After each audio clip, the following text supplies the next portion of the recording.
สบายดีสวัสดี FC เบิร์ดทุกคนเนาะพี่น้องเมื่อนี้ก็หลังจากที่เราไปหาหนังร้อยเนาะเพิ่นกะลูกเพิ่นกะมีสบายอีแล้วพี่น้องเนาะบุญมีนั่นแหละเนาะเห็นขี้มูย้อยอยู่ทางนั้นก็ได้แม่เพิ่นก็เข้าไปยิบสิ้นบอกดูว่าเมื่อนี้ก็หลังจากไปมอบเครื่องมอบของกับเบาหนงแล้วก็ซัดมาฮอดปีบ้านป่าโกยพี่น้องบ้านป่าโกยนี่กะว่าสิเฮาไปหาผู้ซื้อพัดนี่เนาะเบาพัดเนาะเบาพัดอยู่ที่บ้านป่าโกยมากับเบาหนงแม่กะเขาเบาลาวเพิ่นกะกำลังมาพี่น้องเนาะอายเพิ่นก็มาฮอดแล้วเนาะแล้วก็อย่างสีได้พ่อยูทูบเบอร์หลายๆคนอยู่มื้อนี่พี่น้องเอ้ยถ้าติดตามเบิ่งนำกันเนาะว่าบ้างนี่จะพ่อผู้ใดแน่นะก็ถ้าติดตามเบิ่งพี่น้องนี่มากับเบาหนงเด้อมื้อนี้เด้อหมายดีเบาหนงพูดพี่น้องสบายดีฮะก็มาฮอดทีหนึงนี่จอดรถแล้วก็ยาวเลยได้บ่ว่างก็มาฮอดพักก่อนพักก่อนอายเพิ่นก็มาฮอดแล้วพี่น้องนี่มื้อนี้ก็โอ้แดดเด้พี่น้องเอ้ยอากาศร้อนเนาะร้อนจอกะพากันมาแต่เช้าว่าสิเฮามาแต่เช้าแหละไปอัพคลิปเมืองชนแน่เลยก็ช้าแน่ทุกคนขนาดว่ายังบ่ทันเบิดเดือนมกราปีนี้คันเฮาฮอดเดือน4เดือน5เมษาว่าก็จักสิฮ้อนจำได้ทุกคนวันนี้กลางคืนเย็นกลางเว้นร้อนกลางคืนเย็นกลางเว้นร้อนอันนี้คือบรรยากาศเนาะอยู่ต่อหน้าเหือนเพื่อนเด้อทุกคนเด้อเป็นทางผ่านเนาะทางผ่านไปบ้านนั้น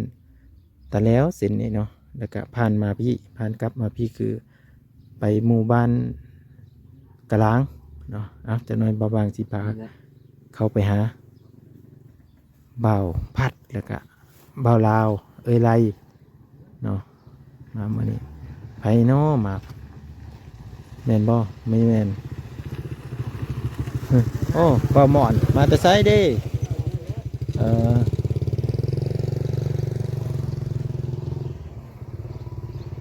ตามต้นน้ำเลยฮะนี่มื้อนี้เฮามาพอกับหลายๆคนสบายดีนี่สบายดี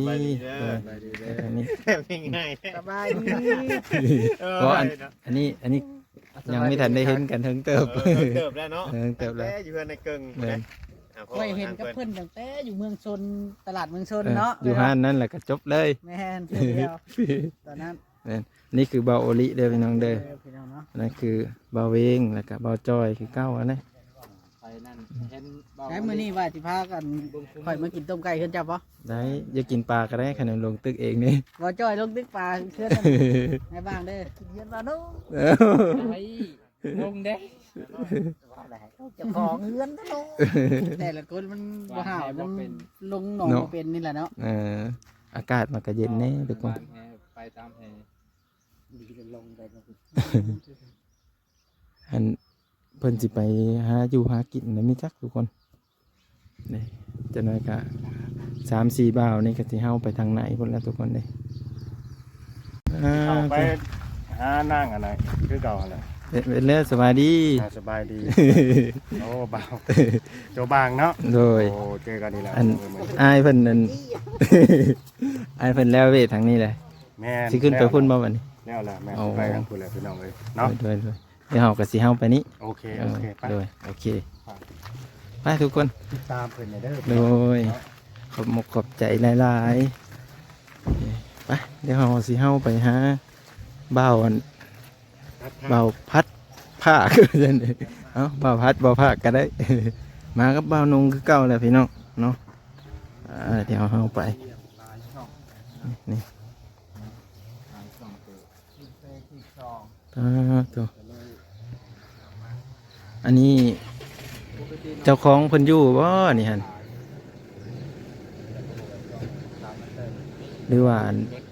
เพิ่นไปเฮ็ดเวียกเฮ็ดงานแล้วบ่จักนี่ทุกคนเฮาก็บ่ฮู้จักว่าชื่อเสียงเรียงนามเพิ่นชื่อจังได๋เด้อนี่เนาะไปเดี๋ยวเบิ่งนำกันทุกคน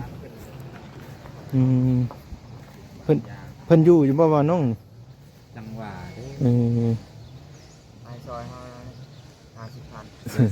เนาะ ถาม เบิ่งก่อนว่าเพิ่นอยู่บ่ไปเดี๋ยวเฮาไปหาเพิ่นนำกัน น้องเพิ่นเชิญไลฟ์ นะ ไปดีคือปอเลยน้ำขามบางวันครับขายเป็นดังเลยครับ แม่นเพิ่นไปหามะขามแล้วแม่จักสบายดีอยู่เหินอยู่บ่โอ้เพิ่นอยู่อยู่เนาะ สบายดีสบายดีโดยนี่ทันได้ไปหามะขามเนาะโอ้ เห็นกันเดินอยู่ดีไม่แห้งบ่บ่ได้ไปหามะขามบ่ บ่เป็นไข่ โอ้ เป็นไข้ ไข้แม่พี่น้อง ไข่จังมือแล้ว 2 มื้อแล้ว โอ้ เป็นไข้2 มื้อเลยได้ ไข่ถ่ายปะเนาะ กาแฟลิซิก2ก็ซื้อ โอ้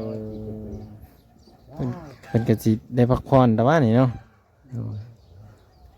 ไข่ส้มบ่ได้กินยาเลยป่ะ บ่ โอ้ บ่ได้ยาก็บ่มีให้กินนะบัดนี้ก็หาเป็นไข่ปลาเพิ่นก็บ่มีบ่มียาให้ก็ บ่ อันนี้คือบ่อนดังไผเพิ่นอันนี้ อ่ะพักไว้แป๊บนึงอย่าพานอนกระเทือนในมาเลย เดี๋ยวเบาหนองเพิ่นขึ้นไปถาม ในมาเดินเลยก็เละ บ่าวพัดต้องซื้อเพิ่นบ่าวพัดทุกคน อยู่ที่บ้านป่าโกยเด้อโอ้เป็นสารบ้านสองเพิ่นก็ได้เนาะเพิ่นก็อยู่นำจักก็อยู่นำป้าบอกคือว่าเนาะแต่บ่ฮู้ว่าอยู่นำป้าเหือนป้านี่สิอยู่หลังใดเนาะตัวนี้ก็พอทันได้สอบถามเพิ่นนะทุกคน แต่ว่าเพิ่นก็อยู่กระต๊อบน้อยๆในเข็มทางได้ทุกคนมุงหญ้าเนาะแล้วก็เอาน้ำเอาหยังมาอึบมาอันนั้นไว้เนาะเพิ่นก็จะอยู่แบบนี้เนาะ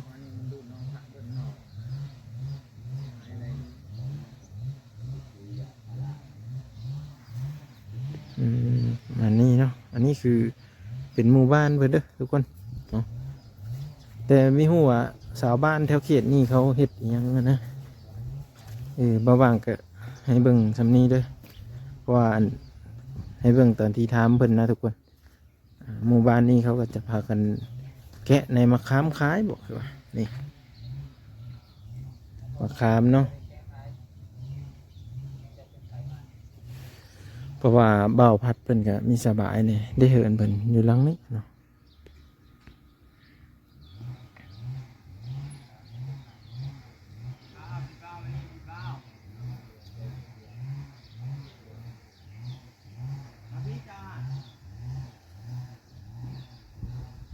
อันนี้เป็นเหินประชาชนมานี่เนาะโอ้ได้แต่หลังใหญ่ๆเลยทุกคนหลังใหญ่ๆเลยเนาะคุณกกมาเคาะมาคามอีหยังหลายเนาะเป็นเฮ็ดอยู่เฮ็ดกินแบบเด้อทุกคนเนาะสมมุติว่าเหินหลังน้อยๆแบบเนี้ยนะการอยู่การกินนี่บ่บ้างก็ได้รู้จักคร่าวๆมาแล้วว่าพ่อกับแม่แยกทางกันพ่อกับแม่แยกทางกันเลยเพิ่นมาอยู่นำป้าอยู่นำอันนี้เนาะเมื่อนี้ก็เลยบ่าวนงหันเพิ่นโซนมานำอาจารย์เนาะก็เลยได้มานำกันได้มากะได้รู้จักแหละปุ๊เพิ่นอยู่ถึงพุ่นนะทุกคนอันนี้เฮาก็เฮาเบิ่งทางข้างนอกเนาะก็บ่ฮู้ว่าลาวอายุเท่าใดเนาะเพราะว่าเพิ่นก็บ่สะดวกให้ถ่ายปานใดนะทุกคนบ่ว่างก็เลยบ่ได้เข้าไปถ่ายเนาะก็คือบ่สบายวัดเนาะแล้วบ่สบายวัดบ่ว่างก็เลยบ่ได้เข้าไปถามรายละเอียดจะประมาณนี้เนาะ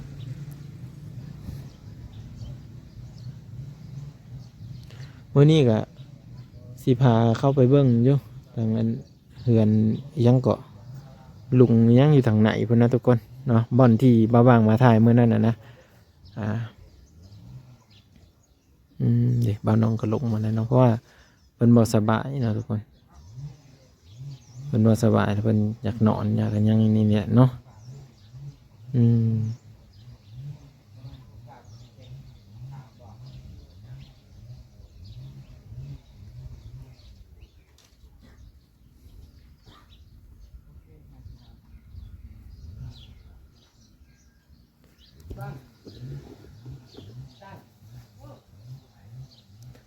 เพราะว่าเพิ่นมีสบายครับ มีค่อยสะดวกปานใดนะทุกคนไปจะพูดละถ้าติดตามเบิ่งได้เราก็จะเข้าไปเฮือนหลังนั้นอีกเนาะเข้าไปเพื่อจะสอบถามเนาะวิถีชีวิตของเพิ่นทางนั้นว่าเพิ่นการเฮ็ดอยู่เฮ็ดกินเพิ่นจังไดแน่ทางเพิ่นอีกเนาะว่าคืบหน้าเฮือน3บ้าน2เพิ่นเป็นจังไดแน่นี่บ่อนอันนี้เครื่องปลูกของพังเครื่องปลูกของพังเพิ่นก็หลายทุกคน